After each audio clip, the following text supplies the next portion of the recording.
आपके साथ राहुल ओझा। आप देख रहे हैं चुनाव से जुड़ा सबसे पहला चुनावी बुलेटिन। चुनाव की चाल तो समझिए। लोकसभा चुनाव प्रचार का शोर चरम पर पहुंच चुका है। प्रधानमंत्री नरेंद्र मोदी ने जमुई में रैली कर विपक्ष पर निशाना साधा तो परिवारवाद की एक लिस्ट जारी कर तेजस्वी यादव ने एनडीए नेताओं से सवाल कर डाले। मतलब कि चुनावी मौसम में चुनावी चाल तूफानी गति से चली जा रही है। बीजेपी चाल चल रही है, कांग्रेस चाल चल रही है तो क्षेत्रीय दल भी चाल से कमाल करने की जुगत में है। हमारी नजर चुनाव की हर एक चाल पर है तो चुनाव से जुड़ी हर एक खबर को दिखाएंगे, खबर के अंदर की एक एक चाल को समझाएंगे। बस देखते रहिए देश का सबसे पहला समझाने वाला बुलेटिन चुनाव की चाल तो समझिए।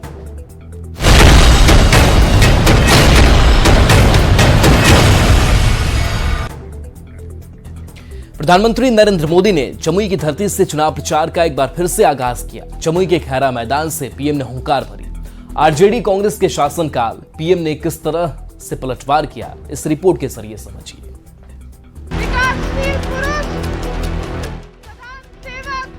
गठबंधन गठबंधन वालों की सरकार होती तो आपके बैंक खाते में सीधे पैसे भेजने वाली व्यवस्था बनती क्या?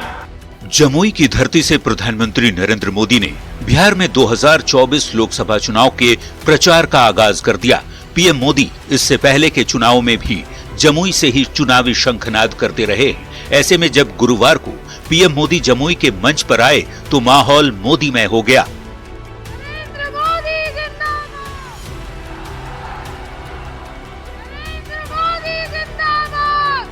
पीएम मोदी के फैन भी अलग अंदाज में नजर आए। जमुई सीट से चिराग पासवान की पार्टी के प्रत्याशी और उनके बहनोई अरुण भारती किस्मत आजमा रहे हैं। उनके प्रचार के लिए एनडीए के तमाम नेता मंच पर मौजूद थे।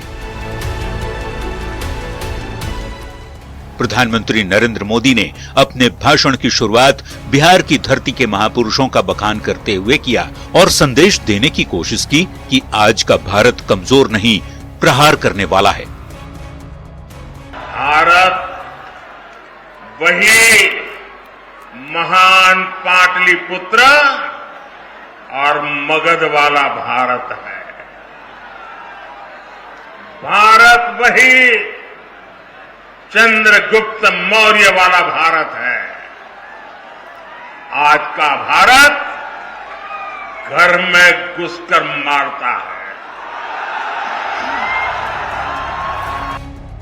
आरजेडी और कांग्रेस की पूर्व की सरकारों पर बिहार में जंगल राज लाने का आरोप लगाते हुए पीएम मोदी ने कहा, इन पार्टियों ने पूरी दुनिया में बिहार और देश को बदनाम किया। एक और कांग्रेस और आरजेडी जैसी पार्टियां हैं जिन्होंने अपनी सरकार के समय पूरी दुनिया में देश का नाम खराब किया था। मतलब चुनावी समर में पूरी तरह से जोर लगा रहे पीएम मोदी ने जमुई की धरती से विरोधियों को बड़ा संदेश दिया है कि केंद्र बिहार के साथ है। अब तो प्रदेश में डबल इंजन की सरकार भी चल रही है। ऐसे में बिहार को आगे बढ़ने से कोई रोक नहीं सकता। न्यूज़ 18 के लिए जमुई से विनीता मिश्रा और केसी कुंदन की रिपोर्ट। अब जमुई की रैली का चुनावी संदेश समझिए। जमुई में पीएम मोदी की रैली हुई। रैली में एनडीए के तमाम नेता मौजूद रहे, यानी जमुई से एकजुट एनडीए का संदेश दिया गया। नीतीश कुमार और चिराग में भी सामंजस्य नजर आया जब ये लोग मंच पर थे। चिराग के उम्मीदवार के लिए नीतीश कुमार ने वोट मांगे। अब समझने वाली बात यह है कि रैली पीएम मोदी की थी तो पीएम मोदी ने चुनावी मंच से विरोधियों पर जमकर निशाना साधा। जमुई की सभा में परिवारवाद, भ्रष्टाचार पर हमला किया गया। जंगल राज, भ्रष्टाचार और परिवारवाद पर विपक्ष को घेरा गया। पीएम ने कहा कि मैं कहता भ्रष्टाचार हटाओ, वो कहते भ्रष्टाचारी बचाओ। जिन्होंने लूटा है उन्हें लौटाना पड़ेगा। पीएम ने कहा कि लालटेन युग ने बिहार को गड्ढे और खाई में धकेल दिया। राम मंदिर का कांग्रेस और आरजेडी ने उपहास उड़ाया। इन लोगों ने जननायक को भारत रत्न देने पर विरोध किया। यहां तक कि रेल का जिक्र विकास के मुद्दे पर इंडिया अलायंस पर पीएम ने निशाना साधा। मतलब यह है कि जंगल राज की याद दिलाकर और विकास की बात कहकर जमुई की रैली से लोकसभा चुनाव के लिए वोट मांगा गया और प्रधानमंत्री ने यहां से हुंकार भरी और विपक्ष पर जमकर हमलावर नजर आए। बढ़ते आगे, जमुई के खैरा में एनडीए की रैली को संबोधित करते हुए पीएम नरेंद्र मोदी ने बिहार के सीएम नीतीश कुमार की जमकर तारीफ की। सीएम नीतीश ने भी मोदी सरकार के कार्यों का बखान किया। नीतीश बाबू की इसमें बहुत बड़ी भूमिका रही और सबके लिए हम आपको आपका नमन करते हैं।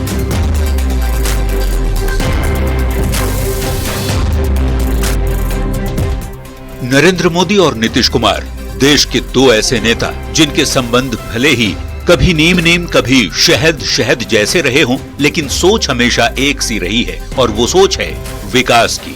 एक देश को तो दूसरा बिहार को विकसित बनाने में लगा है और जब भी मौका मिलता है ये दोनों नेता एक दूसरे की जमकर तारीफ करना नहीं भूलते। रेल मंत्री हमारे नीतीश बाबू भी थे। आज तक कोई शिकायत नहीं आई नीतीश बाबू के खिलाफ, और इन लोगों ने गरीबों की जमीन छीन ली। जमुई की रैली में जनसभा को संबोधित करते हुए पीएम मोदी ने बिहार के सीएम नीतीश कुमार की जमकर तारीफ की। एनडीए गठबंधन बहुत ही परिश्रम से एक बड़े दल से बाहर निकाल कर लाया। हमारे नीतीश बाबू की इसमें बहुत बड़ी भूमिका रही। तो बिहार के सीएम नीतीश कुमार ने भी प्रधानमंत्री के 10 साल के कार्यकाल में विकास कार्यों का बखान करना नहीं भूले। नीतीश कुमार ने बिहार के विकास में मोदी के मदद की सराहना भी की। चारों तरफ केंद्र की तरफ से सड़क और पुल का निर्माण, कई मेडिकल कॉलेज का निर्माण हो रहा है, तो कई तरह से काम हो रहा है और सबके लिए हम आपको आपका नमन करते हैं। और इसके बाद जो भी काम आप करते रहेंगे, करते रहिएगा, हम लोग भी मिल करके यहाँ की सेवा करते रहेंगे। नीतीश कुमार ने जमुई के मंच से साफ साफ कहा कि एनडीए 400 का आंकड़ा पार करेगा और नरेंद्र मोदी ज्यादा मजबूत होकर प्रधानमंत्री बनेंगे।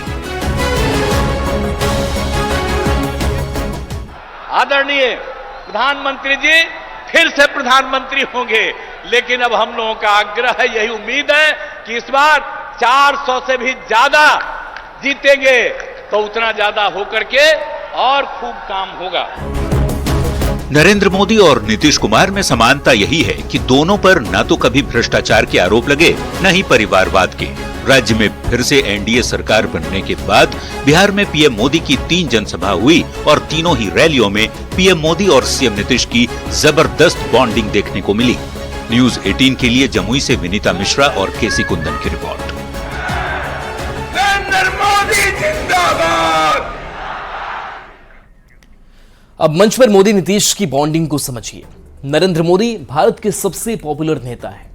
भारत की राजनीति में नीतीश कुमार की भी खास पहचान है। दोनों ही नेताओं की सोच विकासवादी है। गुजरात के सीएम रहते मोदी ने जबरदस्त विकास किया, तो नीतीश कुमार बिहार को जमीन से उठाकर इस स्थिति में लाए। दोनों ही नेताओं की सोच भी एक जैसी है। मोदी परिवारवाद के विरोधी हैं, तो नीतीश भी परिवारवाद को गलत मानते हैं।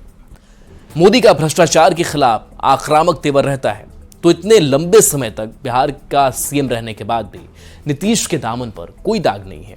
और यही वजह है कि साथ रहें या अलग, दोनों नेता एक दूसरे का सम्मान करते हैं, तो जो कि जमुई के मंच पर भी देखने को मिला है। बढ़ते आगे, बिहार में नेता एक दूसरे पर परिवारवाद और भ्रष्टाचार का आरोप लगाकर वार पलटवार करते रहे हैं। एनडीए ने जहां इंडिया अलायंस पर फैमिली पॉलिटिक्स में लिप्त होने का आरोप लगाया, तो अब गठबंधन की ओर से मोर्चा तेजस्वी यादव ने खोला है। तेजस्वी ने एनडीए उम्मीदवारों की फैमिली का जिक्र करते हुए सोशल साइट पर लिस्ट डाला, तो सियासत बेहद गर्म हो गई। ये रिपोर्ट देखिए।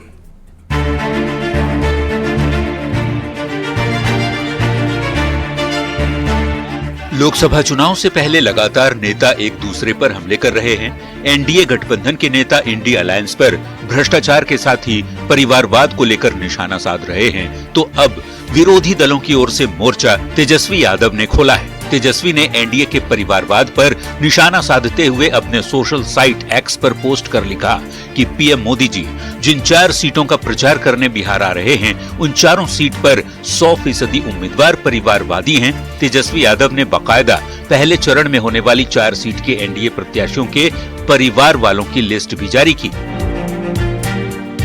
जमुई के अरुण भारती पूर्व एमपी ज्योति पासवान के सुपुत्र एवं पूर्व केंद्रीय मंत्री स्वर्गीय रामविलास पासवान जी के दामाद एवं एलजेपीआर के एमपी और वर्तमान राष्ट्रीय अध्यक्ष के जीजा जी हैं। औरंगाबाद सुशील कुमार सिंह एमपी हैं, पूर्व एमपी राम नरेश सिंह के बेटे हैं। गया से पूर्व सीएम जीतन राम मांझी जी हैं, जो मंत्री और एमएलसी संतोष सुमन के पिता तथा हिंदुस्तानी अवाम मोर्चा सेक्युलर के राष्ट्रीय अध्यक्ष की एमएलए सास ज्योति देवी के समधी हैं। नवादा विवेक ठाकुर एमपी पूर्व केंद्रीय मंत्री व एक्स एमपी श्री सीपी ठाकुर जी के बेटे हैं। इसके अलावा भी तेजस्वी यादव ने एनडीए कैंडिडेट को परिवारवादी सियासत में लिप्त होने की बात कहते हुए उनका जिक्र भी किया है।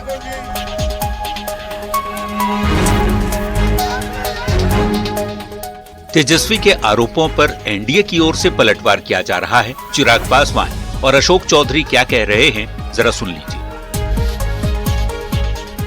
नीतीश जी, मोदी जी, ये लोग का परिवारवाद क्या जो परसेप्शन है कि हमने परिवारवाद को बढ़ावा नहीं दिया, हमारे कोई बाल बच्चे, हमारे कोई लोगों ने परिवारवाद को नहीं किया। जहां तक आरजेडी का सवाल है कि जो लोग सक्षम नहीं हैं, परिवारवाद का मतलब ये है that person who is not capable, who is not that qualified, वो लोग आपके पार्टी के सिरमौर बने हुए हैं। बिहार की सियासत जाति और परिवार के इर्द गिर्द घूमती रही है। मौसम चुनावी है, ऐसे में तेजस्वी यादव ने एनडीए कुनबे पर परिवारवाद का आरोप लगाते हुए जिस तरह से निशाना बीजेपी, चिराग पासवान की पार्टी और जेडीयू के कुछ नेताओं पर लगाया है, उसने बिहार की सियासत को बेहद गर्म कर दिया है। Bureau report, news 18। अब परिवारवाद पर चुनावी चैलेंज को समझते हैं तो बीजेपी परिवारवाद पर निशाना साधती है। खासकर प्रधानमंत्री परिवारवाद के मुद्दे पर विपक्ष को घेरते हैं। गुरुवार को प्रधानमंत्री नरेंद्र मोदी की बिहार के जमुई में रैली थी। उसके पहले एनडीए के परिवारवाद पर तेजस्वी यादव ने निशाना साधा। तेजस्वी यादव ने बाकायदे एक लिस्ट जारी कर दी, जिसमें पहले पेज के एनडीए के 4 उम्मीदवारों के नाम थे, जबकि कुल 14 नेताओं का नाम लेकर तेजस्वी ने एनडीए के परिवारवाद पर निशाना साधा। तेजस्वी के सवाल के बाद बिहार में राजनीतिक आरोप प्रत्यारोप तेज हो गया। परिवारवाद के मुद्दे पर एनडीए नेताओं ने तेजस्वी पर पलटवार किया, यानी कि बिहार में लोकसभा चुनाव के दौरान तेरा परिवारवाद मेरा परिवारवाद की चर्चा कुछ ज्यादा ही तेज हो गई है। चलिए बढ़ते आगे, बात करते हैं अब कांग्रेस की। देश भर में नेताओं के कांग्रेस छोड़ने और बीजेपी ज्वाइन करने का सिलसिला जारी है। बुधवार को बक्सर विजेंद्र ने बीजेपी ज्वाइन की तो गुरुवार को संजय निरुपम और कांग्रेस के तेज तर्रार प्रवक्ता रहे गौरव वल्लभ ने कांग्रेस छोड़ दी।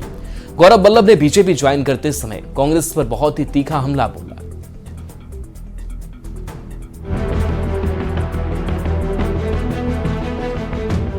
मेरे में इतनी ताकत नहीं है कि जब सनातन धर्म के ऊपर सवाल उठाए और मैं चुपचाप बैठ जाऊं, मेरे से नहीं हो। इस समय कांग्रेस पार्टी में 5 पावर सेंटर्स हैं, आप चौंक जाएंगे सुनकर के। गौरव वल्लभ की पहचान कांग्रेस के पढ़े लिखे चेहरे और एक जानकार प्रवक्ता की रही है। टीवी चैनलों पर प्रवक्ता के तौर पर कांग्रेस के विरोधियों की बोलती बंद कराते गौरव वल्लभ को आपने कई बार देखा सुना होगा। आज उसी गौरव वल्लभ ने कांग्रेस पर गंभीर आरोप लगाते हुए बीजेपी ज्वाइन कर ली।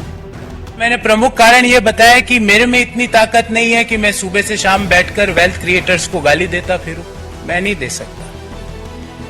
मेरे में इतनी ताकत नहीं है कि जब सनातन धर्म के ऊपर सवाल उठाए और मैं चुपचाप बैठ जाऊं, मेरे से नहीं होगा। गौरव वल्लभ का कांग्रेस छोड़कर बीजेपी ज्वाइन करना बहुत बड़ा झटका माना जा रहा है, लेकिन आज की तारीख में कांग्रेस के लिए इस तरह के झटके आम हो गए। पिछले 2 दिनों के अंदर 3 बड़े चेहरों ने कांग्रेस पार्टी छोड़ी है। बुधवार को बॉक्सर विजेंद्र ने कांग्रेस छोड़कर बीजेपी ज्वाइन कर ली, तो मुंबई में पुरबिया लोगों की पहचान बन चुके संजय निरुपम पार्टी से अलग हो गए और अब गौरव वल्लभ ने भी कांग्रेस से किनारा करते हुए कमल को गले लगा लिया। कांग्रेस छोड़ने से पहले गौरव वल्लभ ने कांग्रेस के राष्ट्रीय अध्यक्ष मल्लिकार्जुन खड़गे को एक पत्र लिखकर कई आरोप भी लगाए। पार्टी में नए आइडिया की कद्र नहीं होती, राम मंदिर के मुद्दे पर कांग्रेस के स्टैंड से परेशान हूं, सनातन विरोधी नारे नहीं लगा सकता और आर्थिक मोर्चे पर कांग्रेस का स्टैंड निगेटिव है। लोकसभा चुनाव से पहले कांग्रेस में भगदड़ जैसी स्थिति दिख रही है, जबकि दूसरी ओर बीजेपी का कुनबा बढ़ता जा रहा है। अगर बिहार की बात करें तो बिहार में कांग्रेस अध्यक्ष रह चुके अनिल शर्मा ने भी बीजेपी ज्वाइन कर ली है। Bureau report, news 18। Gaurav Vallabh ने जो आरोप लगाए हैं उसके जरिए चुनाव के दौरान कांग्रेस में भगदड़ को समझते हैं। पार्टी में गांधी परिवार की ही चलती है, यानी कि गांधी परिवार के अलावे पार्टी में किसी की कोई अहमियत नहीं है। हालांकि दूसरे नेता केवल मुगालता पाले हुए हैं कि वो पावरफुल हैं या पार्टी में उनकी चल रही है। मतलब ये कि राहुल गांधी के अलावा किसी का भविष्य नहीं, यानी कोई और चाहे कि कांग्रेस में आगे बढ़ जाए तो ये संभव नहीं दिखता है। यहां तक कि प्रियंका और वरुण जैसों के लिए भी जगह नहीं है। गौरव वल्लभ के आरोपों से यह भी जाहिर हुआ कि नेतृत्व मेहनत नहीं करना चाहता, विचारधारा के आधार पर कंफ्यूज है पार्टी, यानी सिर्फ विरोध के नाम पर विरोध की राजनीति का आरोप उन्होंने लगाया। धर्मनिरपेक्षता पर एके एंटनी आयोग की बातों को नहीं मानना, जिसमें यह कहा गया था कि जनता के बीच मैसेज जा रहा है कि कांग्रेस हिंदू विरोधी है। आर्थिक मोर्चे पर कांग्रेस का स्टैंड नेगेटिव है। ग्राउंड से कटा गांधी परिवार, यूट्यूबरों की रिपोर्ट के भरोसे अनदेखी की वजह से नेता कांग्रेस से दूर हो रहे हैं। तो ये कई ऐसे मसले हैं जिस को लेकर के भागम भाग की स्थिति कांग्रेस में नजर आ रही है। बढ़ते आगे तो अब अपने लोकसभा सीट से अपने उम्मीदवार को जानिए। आपके उम्मीदवार के पास कितने संपत्ति है, आपराधिक मामले कितने हैं, आपके उम्मीदवार ने कितने शिक्षा ली है, ये सभी जानकारी न्यूज़ 18 आपको दे रहा है। कटिहार लोकसभा सीट पर आते हैं तो कटिहार लोकसभा सीट की अगर बात करें तो तारिक अनवर यहां से उम्मीदवार बनाए गए हैं। उम्र इनकी 73 साल की। तो चलिए एक एक करके हम आपको हम प्रत्याशियों के बारे में बताते हैं। तो इन प्रत्याशियों को समझिए। ये तारिक अनवर है, कांग्रेस से चुनाव लड़ रहे हैं, कटिहार लोकसभा सीट से चुनावी मैदान में है। कुल संपत्ति इनकी 1 करोड़ 11 लाख की है। शिक्षा इनकी BSc तक की है।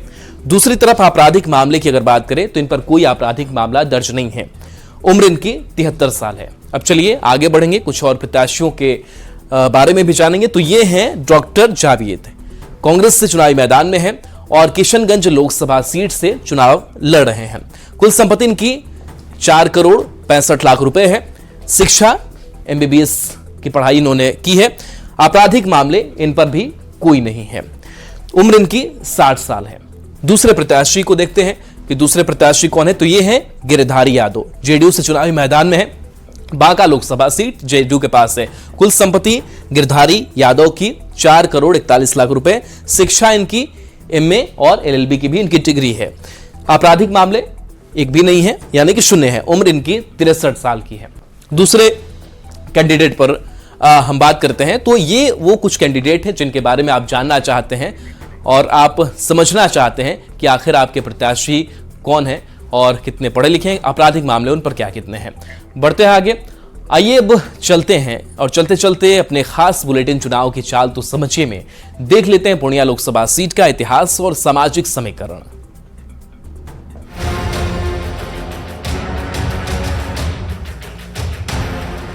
बिहार का सीमांचल, इस इलाके से लोकसभा की 4 सीटें आती हैं। किशनगंज, कटिहार, अररिया और पूर्णिया।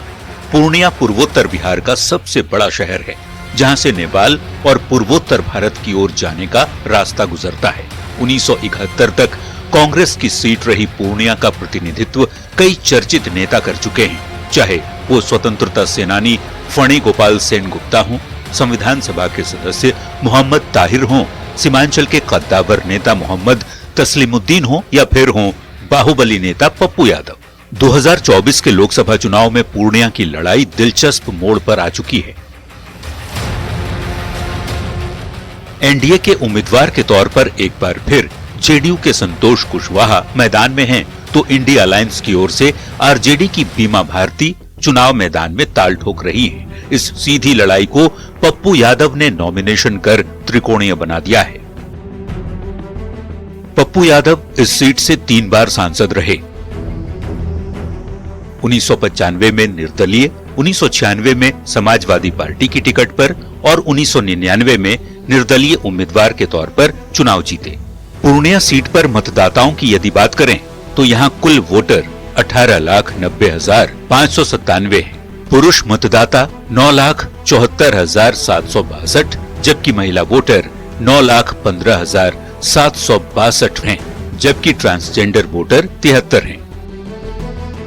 अगर परसेंटेज वाइज वोटों के सामाजिक समीकरण पर नजर डालें तो पता चलता है पूर्णिया लोकसभा सीट पर सबसे ज्यादा 24% मुस्लिम हैं, दूसरे नंबर पर 17% के साथ ओबीसी हैं, जबकि 13% ईबीसी वोटर और 11% सामान्य वर्ग के वोटर हैं, जबकि एससी/एसटी की संख्या 21% है। मतलब ये कि पूर्णिया लोकसभा सीट पर सबसे ज्यादा वोटर मुस्लिम समुदाय के हैं, उसके बाद एससी/एसटी समुदाय का वोट है, जबकि तीसरे नंबर पर ओबीसी वोट बैंक है। पिछले 4 चुनाव से पूर्णिया सीट पर 2 बार बीजेपी और 2 बार जेडीयू उम्मीदवार ने बाजी मारी है। 2004 में बीजेपी के उदय सिंह, 2009 में बीजेपी के ही उदय सिंह, जबकि 2014 में जेडीयू के संतोष कुशवाहा और फिर 2019 में भी जेडीयू के संतोष कुशवाहा चुनाव में जीत दर्ज कर चुके हैं। 2024 के चुनाव में पप्पू यादव के नॉमिनेशन के बाद लड़ाई त्रिकोणीय हो गई है। अब देखना यह होगा कि पूर्णिया की जनता का आशीर्वाद संतोष कुशवाहा, बीमा भारती या फिर पप्पू यादव में से किसे मिलता है। Bureau report, news 18।